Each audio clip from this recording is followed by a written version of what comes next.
सोचिए कि दो पड़ोसी एक दूसरे से लड़ रहे हों और उनकी लड़ाई देख कोई तीसरा व्यक्ति आए और कहे कि रुको, मैं तुम दोनों के बीच मध्यस्थता करने को तैयार हूं। तो सबसे पहला सवाल यही होता है कि भैया आप हैं कौन? दो पड़ोसियों की लड़ाई में आप क्यों घुस रहे हैं? यही सवाल लोगों के मन में आया जब ईरान पाकिस्तान के बीच की लड़ाई में चीन ने मध्यस्थता करने का ऑफर दिया। दरअसल पिछले 3 दिन में हुई 2 घटनाओं ने पूरी दुनिया का ध्यान इजराइल फलस्तीन और रशिया यूक्रेन से हटाकर ईरान पाकिस्तान पर शिफ्ट कर दिया। दोनों देश एक दूसरे की सीमा में घुसकर हमला कर चुके हैं। दोनों देशों ने एक दूसरे की सीमा के अंदर स्थित आतंकी ठिकानों को ध्वस्त करने का दावा किया है। दोनों देशों ने एक दूसरे पर निर्दोष नागरिकों की हत्या का आरोप भी लगाया है। जुबानी जंग जारी है, तनाव अपने चरम पर है, युद्ध शुरू होने की आशंका भी जताई जा रही है। लेकिन इसी बीच चीन की एंट्री हुई। चीन की विदेश मंत्रालय के प्रवक्ता माओ निंग ने एक प्रेस कॉन्फ्रेंस में कहा, हमें उम्मीद है कि दोनों देश धैर्य से काम लेंगे और तनाव बढ़ाने से बचेंगे। अगर दोनों पक्षों की इच्छा हुई तो हम दोनों के बीच मध्यस्थता करने के लिए भी तैयार हैं।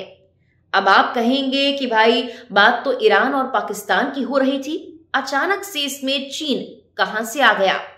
वो तो इन दोनों का पड़ोसी देश भी नहीं है, फिर क्यों ईरान पाकिस्तान की लड़ाई में चीन अपनी टांग अड़ा रहा है?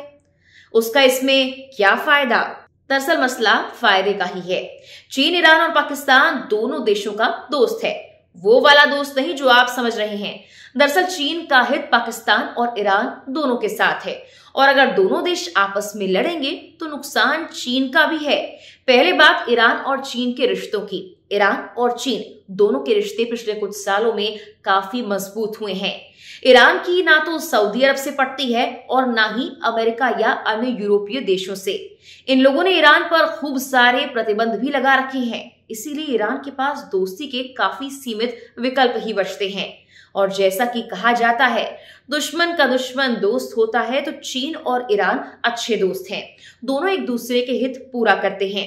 चीन ईरान के तेल का सबसे बड़ा खरीदार है और पिछले कुछ सालों में सबसे बड़े ट्रेड पार्टनर के तौर पर भी उभर कर सामने आया है।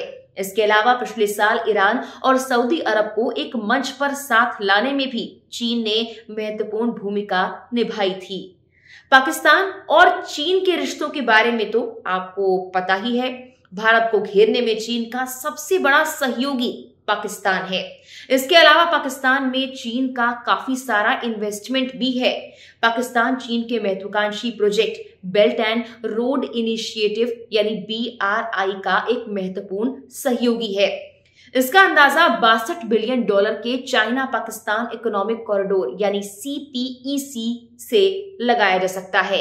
इसी CPEC का एक महत्वपूर्ण प्रोजेक्ट है ग्वादर पोर्ट को डेवलप करने का, जिस पर फिलहाल चीन का नियंत्रण है।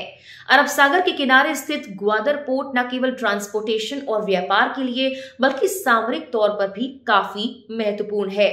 यहाँ से मिडिल ईस्ट और साउथ एशिया दोनों जगहों पर अपनी मौजूदगी दर्ज कराई जा सकती है। लेकिन कहानी इतनी आसान नहीं है। ग्वादर पोर्ट उसी बलूचिस्तान में है जिसे ईरान ने स्ट्राइक में टारगेट किया था। ग्वादर पोर्ट और CPEC प्रोजेक्ट में शामिल चीनी इंजीनियर्स और वर्कर्स पहले से ही बलोच और सुन्नी विद्रोहियों के निशाने पर हैं। कई बार चीनी वर्कर्स और उनकी सिक्योरिटी में लगे पाकिस्तानी फोर्सेस पर अटैक भी हो चुका है। ग्वादर पोर्ट ईरान की सीमा से केवल 120 किलोमीटर की दूरी पर है और पिछले कुछ दिनों में जिस तरीके से इलाके में तनाव बढ़ा है, अगर वो और बढ़ता है तो चीन का बड़ा नुकसान भी हो सकता है। ये तो हो गई व्यापार की बात, लेकिन कहानी केवल इतनी नहीं। खुद को दुनिया का मठाधीश साबित करने की चीन की महत्वाकांक्षा के बारे में सबको पता है।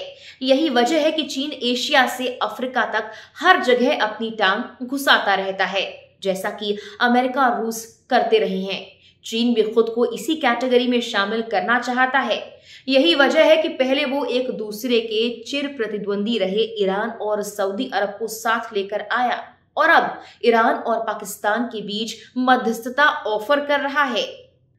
खैर, अब चीन के इस ऑफर पर दोनों देशों का क्या रुख रहता है वो तो आने वाला समय ही बताएगा। इस पूरे मसले पर आपकी जो भी राय हो कमेंट बॉक्स पे हमें जरूर बताएं। देखते रहिए लोकमत हिंदी। नमस्कार।